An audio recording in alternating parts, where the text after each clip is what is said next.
Our next journey is going to take us to a very different part of the world. We're going to leave the Middle East, Southern Europe, Western Europe, and travel east. A long way east. Not only are we going to travel east, we are going to travel back in time 4,000 years. We are going to go back to a period 1,000 years before Moses sat down to write the book of Genesis. We're going to investigate some ancient hieroglyphs and religious concepts that were encrypted within them. We're going to travel back to civilization's longest running civilization that this world has, China. You see, the first Chinese dynasty, the Z dynasty, began just 50 years after the construction of the great ziggurat at Babylon, otherwise known as the Tower of Babel. Now, the ancient Chinese have a legendary period that speaks of the 50-year gap between the Tower of Babel, or the ziggurat of Babylon, and their first dynasty. A couple of the major characters within this time was a fellow by the name of Nuwa. Nuwa was the one who made the first altar for worship for the ancient Chinese, and he built it out of rainbow-coloured stones. Anybody here ever heard of somebody called Noah and his rainbow? Yeah, that's interesting, isn't it? Of course, Nuwa was related to Shen Nong. You know, Noah had a son named Shem. Shen Nong was, according to legend, the one who taught the ancient Chinese farming. Now, the fascinating thing about the ancient Chinese and their continuous civilization down to our time is that they had a written language from the very beginning. And as with many ancient written languages, it was a hieroglyphic language. A hieroglyphic language is a language where, rather than making characters that create sounds, you make characters that are pictures. And by combining different pictures or different radicals together, you form words. Now, the Chinese language has come down to us to this day with the radicals intact. Right back from the very ancient oracle bones. Here you have an oracle bone. Originally the Chinese wrote on bones, tortoise shells, and those kinds of things. Within the hieroglyphs of the Chinese language, the Chinese encrypted their spiritual heritage. I want to take a few moments to share something with you this evening. I find it most fascinating because this takes us way back, way further back than any of the ancient manuscripts that we've been talking about so far. Now, in Chinese hieroglyphs, because it's a hieroglyphic language and it's made up of pictures, there's no such thing as dyslexia. That's interesting. I have a son who's dyslexic, and sometimes I wish that we'd been born in China and I wouldn't have to worry about dyslexia. But then, on the other hand, when you come to think about the fact that there are 30,000 different characters in the Chinese alphabet, it starts to discourage you a little bit. But the good news is this. My good friend and associate, Terling Kwok, a Chinese friend of mine from Sydney, direct descendant of the Qing dynasty, has maintained in her family a tremendous amount of the Chinese history that has been lost in communist China. Well, she informed me that the good news is that to have a working knowledge of Chinese, you only have to know about 8,000 characters. So that's a bit of a relief. Just to set you all at ease. Okay, let's have a look at some of these Chinese characters, shall we? Here we have a typical Chinese character. It's made up of a number of different radicals.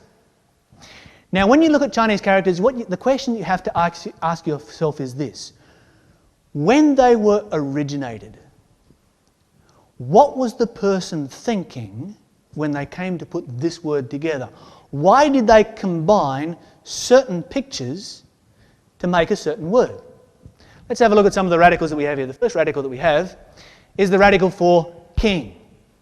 However, if you take the radical for king and add to it 2 ears, it changes. Now no longer does it mean king, now it means Lamb. The King who is the Lamb. Let's carry that a little bit further. We go down to the bottom and we have the radical for hand. This particular radical means my hand. And beside that, you place the radical for knife. Now, let's have a think about this for a moment. Some of you will probably twig to it straight away. Here you have my hand, a knife, a king who is a lamb. Why would all of those be put together?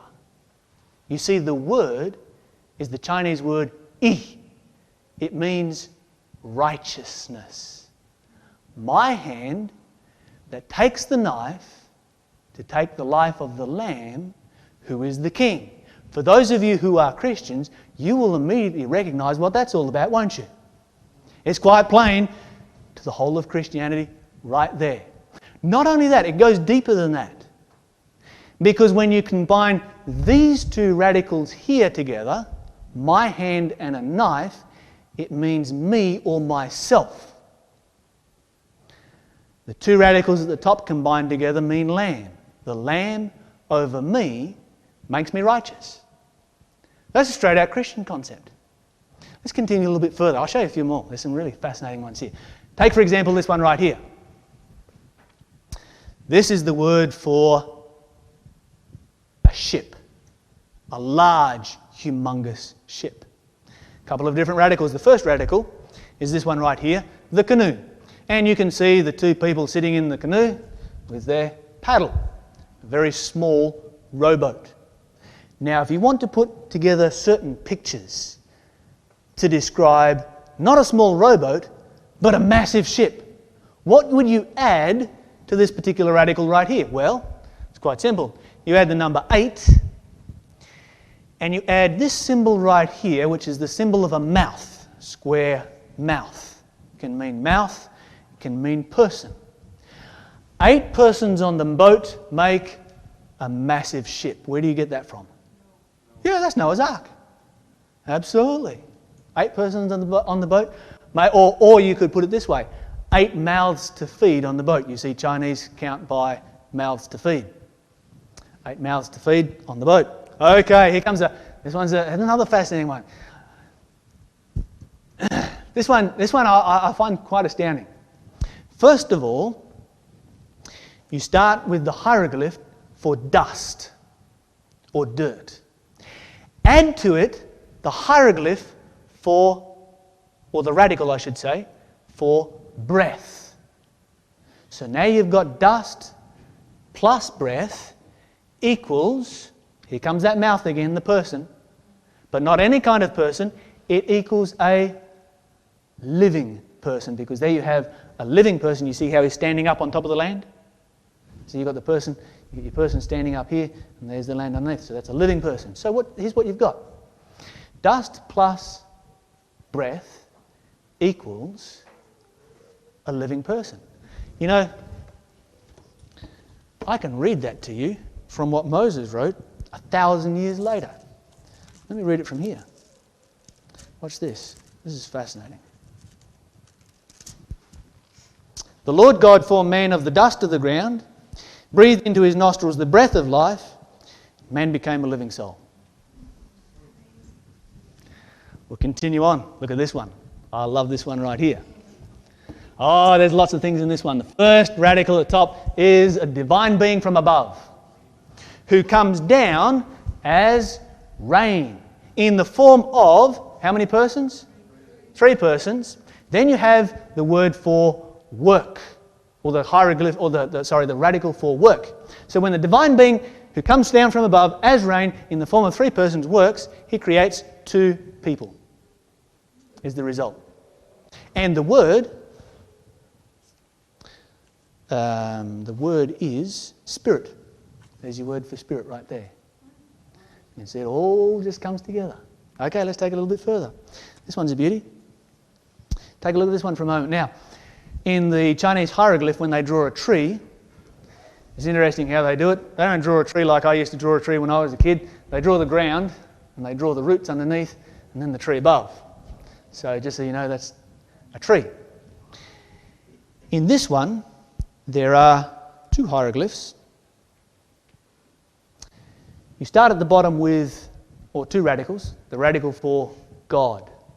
However, you'll notice that this radical for God, or the divine being, is slightly different from the other one. And the difference adds into it the concept of reveal. So here, God is revealing something. You have the divine being revealing something through two trees. And the word, when you put it all together, is the word forbidden. God reveals what is forbidden through two trees. The tree of knowledge of life, the tree of life, and the tree of the knowledge of good and evil. You want to see some more? Okay, let's see if we can put this one together. By the way, you will notice that all of these concepts originate from the portion of Genesis that is previous to the Tower of Babel, or the Great Babylonian Ziggurat, when the Chinese broke and moved away. They're all from that portion of Genesis that is previous to that point, all of these concepts. Okay, what have we got coming up here? Let's see. You have a hieroglyph for God in a slightly different format, because added to it is the radical for covering. Okay, so here you have God covering. All right, let's continue on with our radicals. And the next radical that we're going to look at is the radical for writing. God who comes down from above and covers us, directs us to something that is written, writing, language. So you have God placing his covering over those who understand the writing that is about the number 7. There's an interesting one. Once again, I can read that to you from Genesis chapter 2. In Genesis chapter 2, it says this. Genesis chapter 2, it says, God blessed the seventh day and sanctified it. By the way, this word right here means blessing. So you want to have a blessing? Then you need to have the divine being that comes from above, places covering over you, directs you to the writing about the number 7. Fascinating thing about the number 7. When you look at the world today, the year we calculate from the rotation of the earth around the sun, don't we? Okay? The month we calculate from the rotation of the moon around the earth. The day we calculate from the rotation of the earth itself.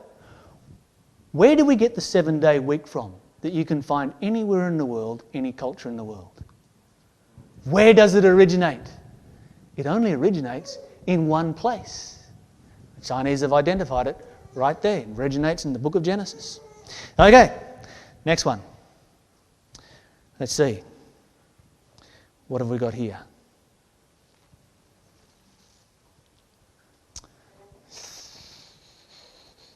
Actually, I gave you the wrong word for the last one. The last one wasn't blessing, it was devout.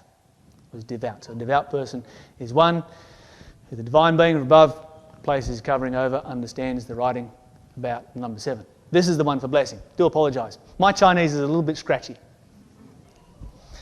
I'm learning. Okay, here we come with blessing. How do you get blessing? You have another radical here for God, which is a slight variation on the other radical for God that we've looked at before. You have the radical for 1. You have the radical for, we've all seen this one a few times, haven't we? The mouth, the square, or the person. And then you have this one right here, which is a garden with 4 rivers in it. God gives one man a garden with 4 rivers in it. Who was that? What was the garden that had 4 rivers in it? Garden of Eden. That's right. Some of you here, Bible students, would know that. Garden of Eden there, right there. The word blessing. God gives one man a garden with 4 rivers in it. His blessing. And one final one. We begin with a radical for a tree, one tree. One tree combined with a mouth. Seen it once, seen it a few times already. The word here is the word refrain. Refrain your mouth from the fruit of one tree. Oh, we could go on and on and on. My friend Thurling, she showed me heaps of these things. She just writes them all down and says, okay, yeah, this works like this and like this and like this. And it makes my mind spin when I see it all. Friends, the thing that gives me the chills when I look at something like this is that this religious heritage was encrypted in the ancient Chinese hieroglyphs over 1,000 years before the book of Genesis was written. Isn't that amazing? It's incredible the things that we can find when we look into the ancient codes and manuscripts and documents of the past. However, we need to finish up. I've run out of time. So, tomorrow night, don't come here. We don't have a lecture. There won't be anybody here. You will be here on your own tomorrow night. So when do you need to come back for the next one? Friday is the next one. Next Friday we start back up again. Our subject is the Christ man and the pagan cross. Anybody notice the similarities between those two crosses right there? We're going to look into the history, the variations of the cross, where it originated from, what it means, why it became a Christian symbol. We're going to look at some of the most ancient artwork in the world. We're going to look at the concept of human sacrifices, where they originated, how they took place, who was involved in them. We're going to look at, one of the things in particular that we're going to look at is ancient Rome. Now, ancient Rome, out of all of the global civilizations, we can learn more from ancient Rome about our time right now than any other civilization. Certainly, the Egyptians are fascinating to study, but that's because we haven't started on the Romans yet. You wait until we get into the Romans. Some of the other things that we're going to look into. Who were the Magi? Where did they come from? What was the knowledge that they had? I don't know about you, but I would not gather my wealth together, trek for hundreds of miles in primitive conditions, just because I saw a star in the sky that I didn't recognize. There's a whole lot more to that story yet to be found out.